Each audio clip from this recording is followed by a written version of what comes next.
Hey everyone, my name's Lily and I'm the book blogger behind Utopia State of Mind. And I would say to get yourself a cup of tea or a drink or a snack because it's going to be a long video. I'm going to be talking a little bit about the overconsumption of books. I've been seeing this conversation happening a lot. It's kind of not been happening as much recently, but it was happening really quite a lot in the last, month. And I wanted to say my thoughts about it. It's taken me a while to get together my thoughts because I have just so many swirling around. So I'm taking notes that I want to talk to you about. That's why grab a drink because I want to chat about it a little bit, have a little bit of discussion. So definitely also feel free to let me know what you think about it down below. I'm interested to hear what other people's thoughts are. But anyway, I first want to preface this by saying that I think the quote unquote overconsumption of books, how I personally am thinking about it is way different than I've been seeing other conversations happening. I think that the term overconsumption of books to me seems a little bit broad and almost clickbaity. Like there's so much more nuance in it that I think is not being conveyed by this idea of overconsumption of books. I also don't know necessarily who coined this term and when and what the situation was. I've only been seeing people's takes on this. But yeah, that's what I wanted to say first of all. Second of all, I also wanted to say that I'm in no way saying that people can't do whatever they want with their money and whatever they want with their space and their time or whatever. I think that it's very important to think about what we share with the world, especially on social media. And so we won't really ever know the full situation of a person based on what we see online. Maybe there are exceptions if you're incredibly open, but I think that the majority of people, you're not going to be able to get a full picture of who they are and their abilities and their sort of resources from kind of what you see. So I would definitely think about that kind of throughout the whole world and throughout every social interaction you have on the internet, just knowing that you really can't judge based on only what you see online. That's the other disclaimer I want to make. And now I want to go into a little bit about the background that I'm coming from. So I'm going to open up. I'm going to go into a little bit background of I'm coming from.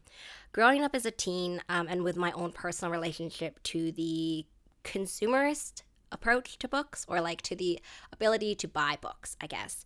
So growing up as a teen, I didn't really buy books at all. I lived in my library. I would take out hundreds of books from my library. I was always there basically every 2 weeks when the book was due, to go. I just grew up loving my library, going to it all the time. And I know that libraries are not a resource that everybody has and has the access to. So that is extremely privileged that I was able to have such access through that.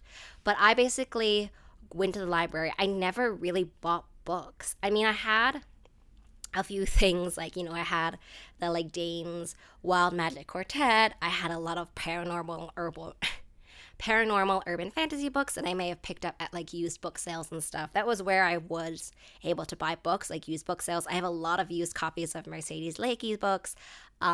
I also have some copies of Twilight. I did buy some books, but it was not really a big part of my growing up and my journey as a reader until I would say about when I got onto Bookstagram or book content creation anyway.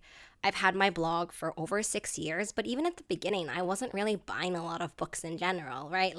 You see all these books behind me, but if you look at my earlier content, you won't really see that. I when I first had a bookshelf here that I was really curating, my bookshelf was half the size, okay?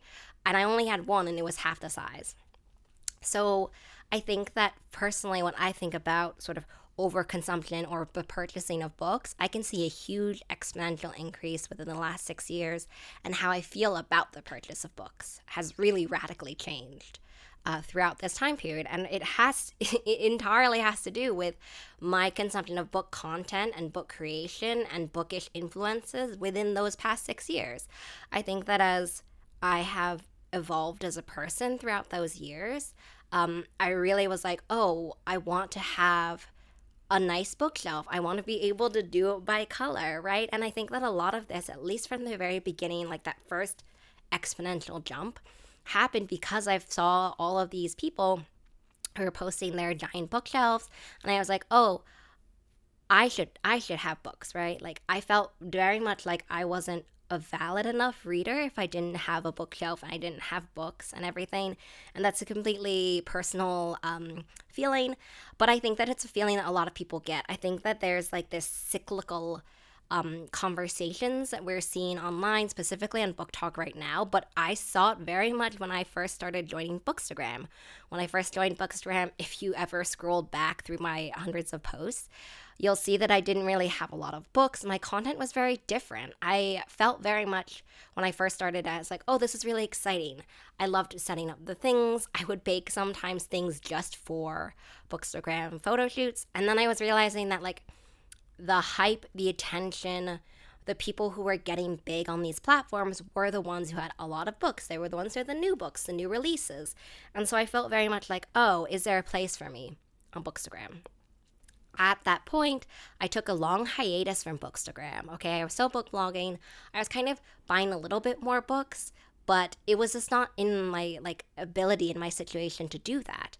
But it was very much something that I was thinking about, and that's why I had my hiatus from Bookstagram. I was wondering like, can I even like why should I put all of this time and effort into this platform, which I feel like I have to stay relevant, but also it's a lot of work. And I didn't have a community yet. I didn't have people that I really followed or interacted with. And so it just felt really alienating. And I felt really insecure about my relationship as a reader from this point.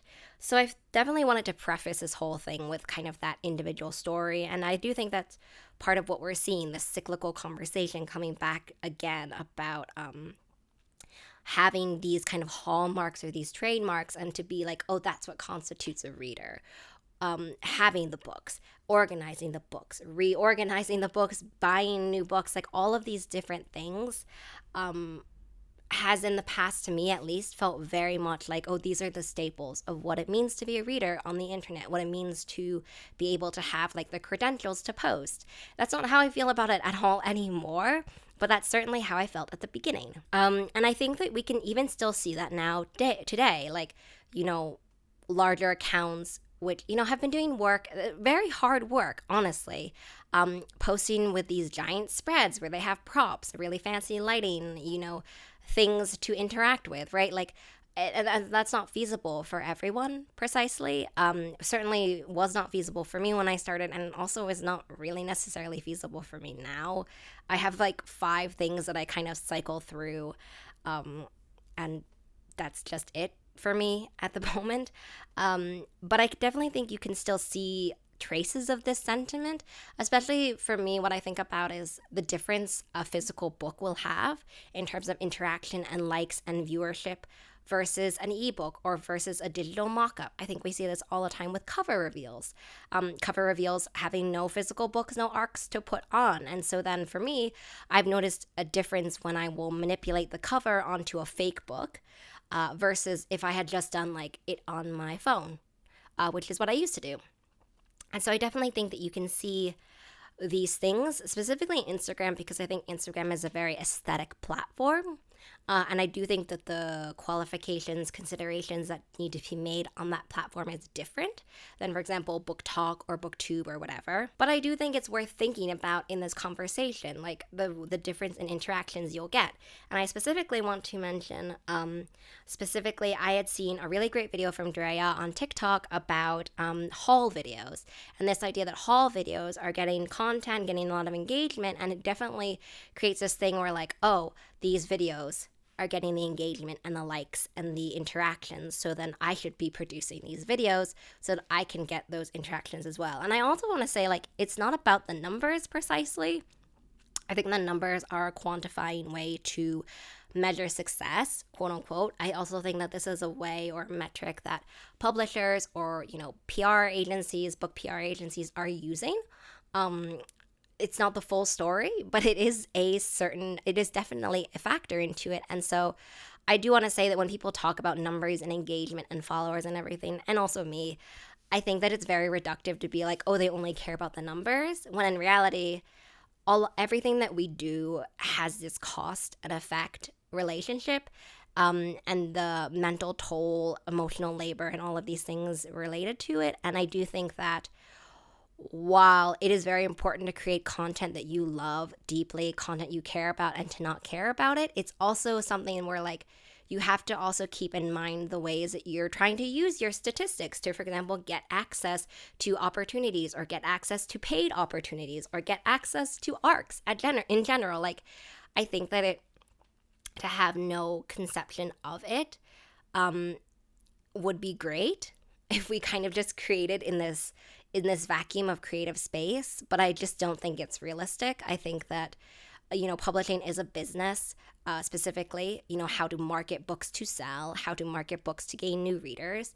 And so part of wanting to be in that ecosystem is also being cognizant of being in that space and knowing what you need, what qualifications you'll need to be in that space. So professionalism, coherent reviews if you're going to do reviews, just what makes you you, but also knowing that there is going to be a business side associated with it. I think that's just realistic to know.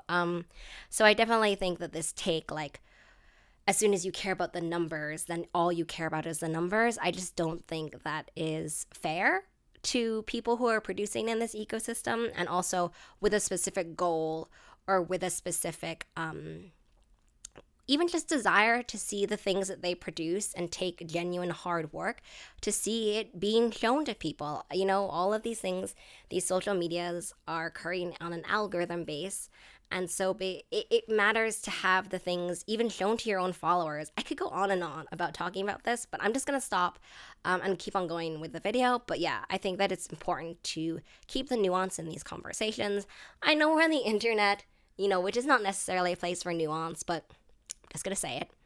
And so I definitely think that I myself have fallen into this pitfall of buying and pre-ordering, but feeling that pressure, because I don't think inherently there's anything wrong with buying and pre-ordering. No way. Nothing inherently wrong with that. I think it's great. If you have the financial means to do so, I think that's a fantastic way to show support. But I think it becomes a problem when we're talking about this feeling of needing to do it to measure up. That's what I'm talking about. And I think that for me, all these conversations about overconsumption has to me instead brought to mind more this pressure to consume. And because it's a pressure to consume, to me, that justifies overconsumption. To me, it's all relative, right? Like, this is relatively speaking to me. But I think when you're pressured to consume, it creates these situations in which you're consuming more than you would have normally, right? If we were living in our own non-social media headspaces.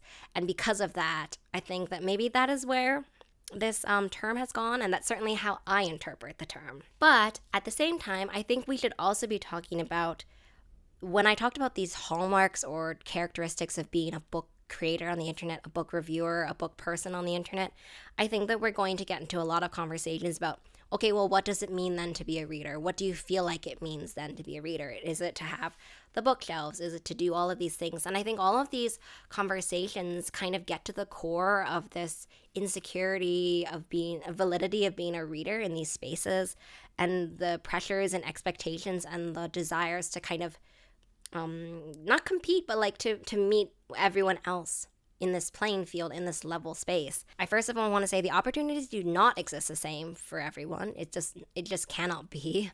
I could go on and on about the differences between, for example, being international content creators versus being domestic content creators. And by domestic, I mean the US. I think that we have this conversation about publishing being very US centric. That is a very important conversation. It's not what I'm talking about now, but I did want to just mention that. So I do think it talks about this security or insecurity in feeling like you are a reader. I hear a lot of conversations, even in my daily life, with people who are like, oh, I haven't read in a year, so I don't know if I can say I'm a reader. And I feel like, yeah, you can say you're a reader. If you enjoy reading, I feel like that's enough. That's enough to be a reader. And I think that other conversations we're seeing lately in the bookish space are also talking about this sense of validity in terms of reading types and also being a reader. And so I think that they kind of go hand in hand. I think it's worth discussing both of these. This pressure and this idea that we need to measure up to become a reader or to be classified as a reader.